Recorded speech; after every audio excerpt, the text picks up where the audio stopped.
Jeremy got off to such a fast start this season, and then I wouldn't say he fell off necessarily, but a little quieter in the middle there, and then obviously showed up again last week. Anything that's you can make of him kind of putting himself back on the map there, and what no, he thinks ahead? not specifically, and I think sometimes a guy like him, he realizes that the sand's slipping through the hourglass, and he's got limited time left here, so maybe that has something to do with it. Maybe just a little extra like oomph in his step and things like that. But yeah, he's certainly had some games this year where he's pretty big factor, pretty noticeable. So I think that was a good one for him on Saturday for sure last week. It's been pretty consistent, even when maybe not showing up in the. Yeah, I mean, I don't think he's ever played poorly. Okay. It just, it might be sometimes ball comes his way, sometimes it doesn't. He plays on one side or the other, so it could be things like that. But I don't really think that he's had just like just really poor weeks. I feel like it's just some weeks are, at least statistically, and things are better than others. Mm-hmm. What was your reaction on Ron McGee getting to make a play with everything that he's Well, yeah, I think that's, that makes me feel good. I think that makes everybody feel good. We've been, Ron's had a long history with myself and our staff, and back from Buffalo, and he's always been, I probably hasn't been exactly the career that he's wanted it to be through injuries and just some other things that have happened. But I would really say that most guys in his shoes would have packed it in.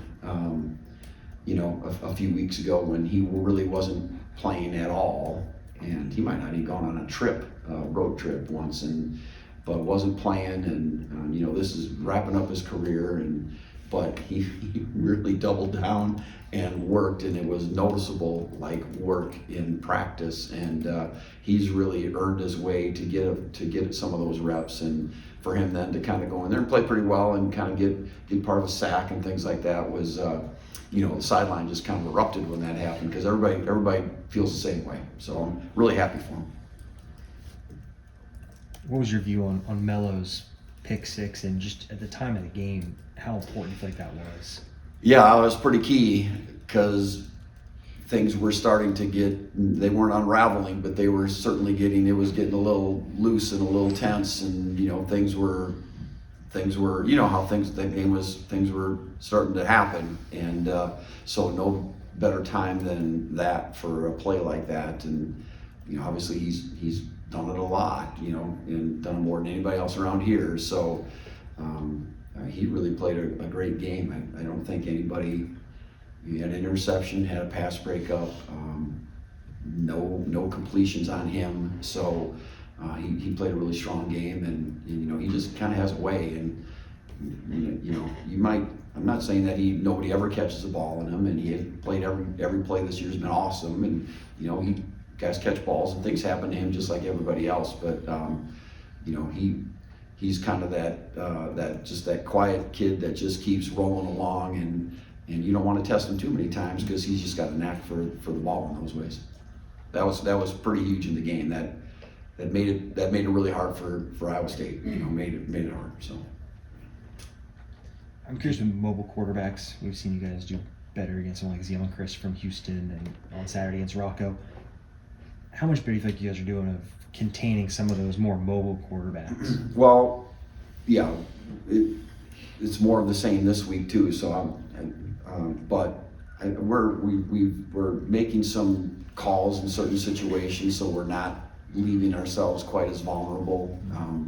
We're trying to, we do have calls where we assign somebody to the quarterback, and so we're doing some of that, and I think that pays off to a degree, but you can't do that all the time. There's a lot more times we don't than we do. So, but it is a weekly emphasis point, and we're aware of the quarterback scrambles. We kind of know how a guy likes to scramble and how effective he is when he goes right, left, up the middle. We know all those kind of things. So we try to make a guy go where he's least successful if we can,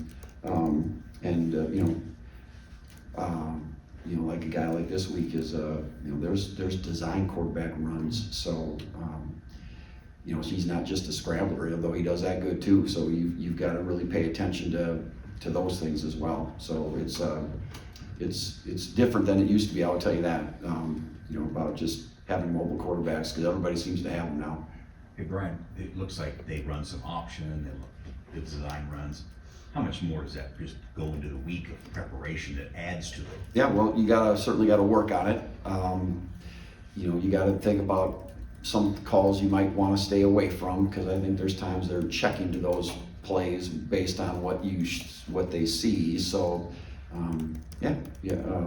but there's a daily emphasis on some of their option game, and it's not just the option game itself; it's how they block it on the perimeter, and you gotta be pretty squared away at some of those things. So we've certainly put I think a fair amount of emphasis on the option game over the last couple of days, and probably will tomorrow too. Generally, like what stands out to you about BYU's offense? I think they're good in everything. I don't think they're weak anywhere. Saying you can't just say, well, if we can take this away, they won't have a chance. I think they can do everything pretty well. So they're just pretty solid, and running the ball, passing the ball.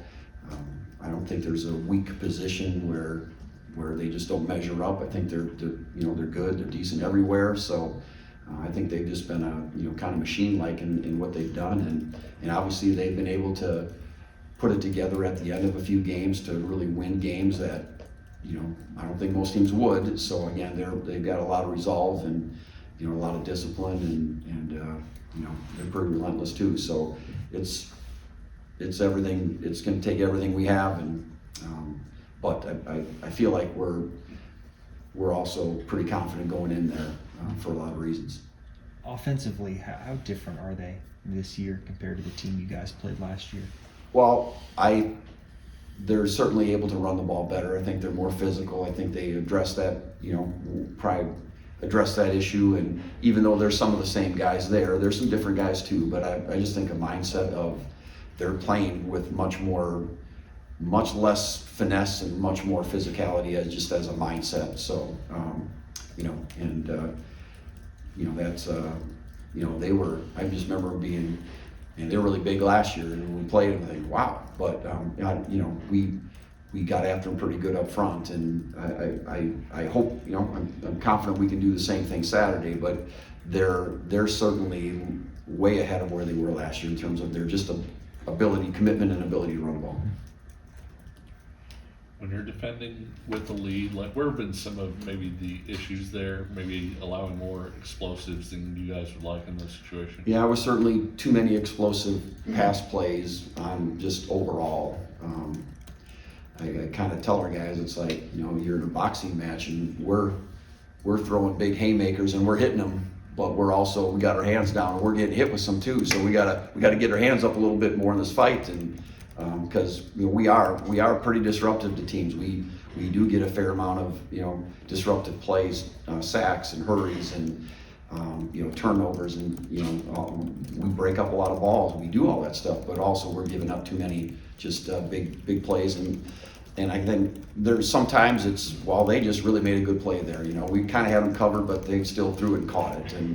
But there's too many times where we're kind of jacking it up a little bit ourselves, and so we've got to shore up just from a discipline and assignment standpoint more. And if they get you, they get you. But let's not make it be an us thing. Let's have it be a them thing. So we're aware of that and want to get better in that area, and hopefully, like I said, just pay more attention to detail on some of the small things that help you be successful, and hopefully make it happen.